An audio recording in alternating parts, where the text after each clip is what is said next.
प्रेमाचा त्रिकोण एकाची हत्या चित्रपटात वारंवार दाखवल्या जाणाऱ्या घटना वास्तवात तिप्पट वेगाने घडतात. येस, नागपूर येथील सुंदर नगर परिसरातील घटना, एका युवकाने दुसऱ्या युवकाची हत्या केली. प्रेमाचा त्रिकोण हे कारण. इथपर्यंत घटना आमच्यापर्यंत आलेली आहे. घटनेला माझ्या मते 24 तास देखील उलटून झाले नाही. त्यामुळे आमचं लक्ष अनेक गोष्टींवर आहे. फोरेन्सिक रिपोर्ट काय येतोय, नंबर 1. नंबर 2, पोलिसांची स्टेटमेंट्स काय येत आहेत आणि पोलीस प्रेस कॉन्फरन्स घेऊन काय सांगतायत. ही बातमी आम्ही कल्याण जवळून देतो आहोत.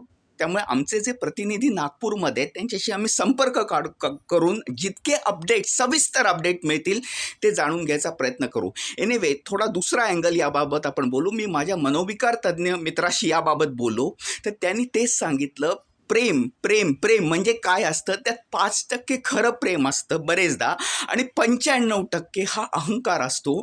आणि हा अहंकार इतका टोक गाठू शकतो की तो एकाची हत्या करू शकतो. एनिवे, आता या बातमीकडे आपण वळू. या बातमीवर आम्ही लक्ष ठेवून आहोत आणि जसजसे सखोल अपडेट मिळतील तसतसे तुम्हाला द्यायचा प्रयत्न करू.